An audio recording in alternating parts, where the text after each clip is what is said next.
Well, everyone, it's time for us to go and take a look at the Google Pixel 10 and compare it against the Google Pixel 9 Pro and see which particular device is the better one for you. Now, between both these devices, I feel like they both give you a pretty good time, but there's obviously going to be some advantages and disadvantages between both these devices, considering that one is a flagship and one is more of like the mid-tier type of device. So let's go and see which one is a better one. Now, for starters, if you want to go through and pick up either one of these particular devices, links will be down in the description below. You can get them from there, and you can help support the channel at the exact same time. Now, starting off with the outside of both these particular devices. With the Pixel 9 Pro, this phone originally came out a little bit last year, and with a device like this, I feel like both these types of devices, they're giving you very similar types of layouts on the exterior. The Pixel 9 Pro is giving you a 6.3-inch LTPO OLED display, and the thing you have to remember with a panel like this is that these types of screens and these types of panels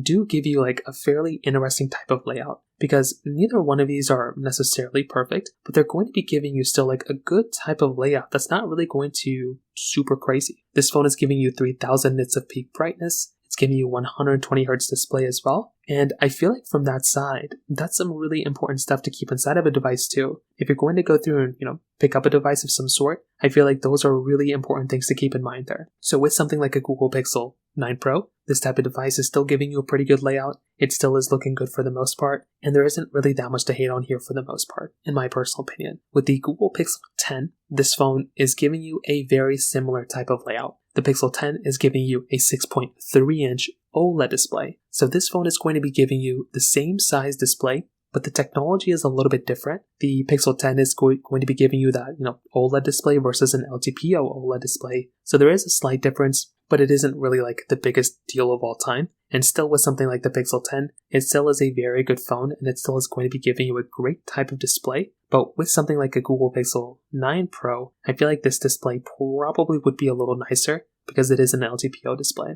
Both are giving you USB Type-C ports at the bottom, which is great. I love having USB Type-C, and you were getting that type of capability within this type of device as well. Also, with the Google Pixel 10, this phone is also giving you a little bit of a nicer type of, backside in some ways. The Pixel 9 Pro is giving you a frosted glass back, which makes that phone feel a lot more expensive. However, one interesting thing is with the Pixel 10 is that it is basically going to be giving you that little bit of, MagSafe capability on the backside. So that right there is going to be a really nice thing to basically have from that side too. And I feel like if you are about to go through and pick up a phone, that right there is a very important thing to kind of keep in mind here. So for me personally, that right there is such a sick thing. And I personally do love and appreciate being able to go through and buy a device like that that's going to be giving us that type of capability. However, with something like a Google Pixel 9 Pro, this phone still feels like a very expensive flagship, and I feel like a device like that still is a very, very good phone without a doubt as well. So from that standpoint too, that is another important thing to keep in mind there as well. On top of that, another important thing to keep in mind here too is that with something like a Google Pixel 10 and a Pixel 9 Pro, the Pixel 10 is about $800 right now, where the Pixel 9 Pro is basically about $570. So definitely from that side too, you're also going to be able to get another little bit of a difference when it comes down to that side too, because that type of device is going to be giving you a little bit of a better type of layout when it comes down to it from that side. So like I said, that's another one of those really important things to keep in mind there from that particular perspective as well. Now, when it comes down to their cameras, they're also very interestingly similar here. They're both going to be giving you these triple camera setups. The Pixel 10 is going to be giving you this 48 megapixel wide, 10.8 megapixel telephoto, and 13 megapixel ultra-wide camera. Where something like the Google Pixel 9 Pro, this one's going to be giving you a 50 megapixel wide, 48 megapixel periscope telephoto lens, then a 48 megapixel ultra-wide camera. So from this side as well, this is another really important thing to keep in mind there as well, because if you're trying to get the phone that is going to be giving you an overall better perspective, then definitely something like a Google Pixel 10, they're going to be roughly the same, but the Google Pixel 9 Pro is going to be giving you 8K capability on the backside. So that right there is going to be another advantage for something like a Google Pixel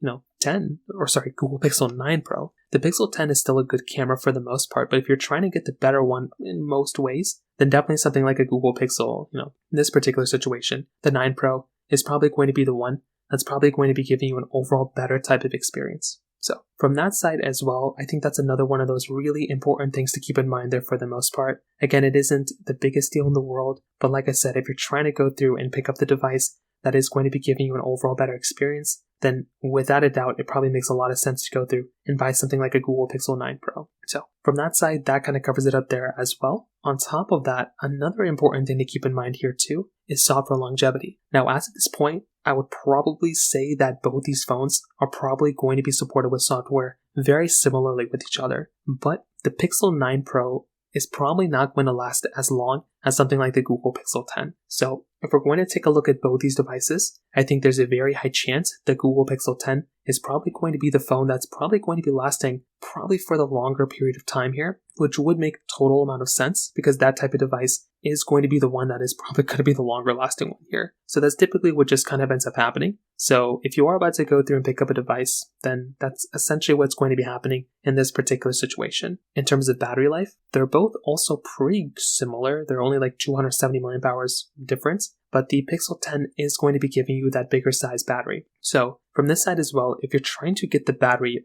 life that's going to be better, it's going to be a little bit tough to tell you which one is going to be 100% the best one in each case, but I would probably tell you that between both, there is a device like the Pixel 10 that is probably going to be giving you slightly better battery life in this particular situation as well. And finally, when it comes down to the performance, both these devices are still going to be able to give you, really similar types of performance as well. The Pixel 10 is going to be giving you the Tensor G5 chipset inside with 12 gigabytes of RAM, where the Pixel 9 Pro is going to be giving you the Tensor G4 chipset inside with 16 gigabytes of RAM. So this one's going to be more tough. The chipset on the Pixel 10 is going to be more optimized, and that one is going to be the one that is definitely going to be more of like a flagship type of experience, right? That one is going to be the one that if you're trying to go through and pick up a particular device, that one is going to be the one that's going to be probably more faster in some ways, but the Pixel 9 Pro is going to be able to handle more applications in the background. So kind of keep that in mind. If you're trying to go through and get the one that's particularly better in this case, then, there is a high possibility that something like a Pixel 10 is going to be faster, where the Pixel 9 Pro is going to be able to handle more applications. So to kind of sum it up, what I definitely will tell you is that between both these devices, they're both giving you a really good type of experience for the most part, right? I feel like both these devices are very, very similar in a lot of ways, but at the same time, I do feel like if you are going to go through and pick up a phone, then definitely something like a Google Pixel 10 is probably the one that would make more sense in the brand new market, but the Pixel 9 Pro, I feel like is the better one in a majority of ways. I feel like it's going to be giving you an overall better type of experience. It's cheaper in the user market than a brand new Pixel 10, which would be another important thing to keep in mind. And I feel like if you are about to go through and pick up a device, then definitely something like a Google Pixel 10 would probably make a lot more sense for me to recommend to people rather than a Pixel 9 Pro. So kind of keep that in mind. It isn't necessarily like the biggest deal in the world, but that is just kind of one of those things to keep in mind here for the most part. So for my personal opinion, that kind of covers it up here for the most part. If you have any other thoughts or questions, please let me know in the comment section below. Hit the like button, that will mean so much, but definitely hit that subscribe button. More importantly than everything else, I love every single one of you guys. Hopefully I'll catch you guys in the next video. Peace out till then.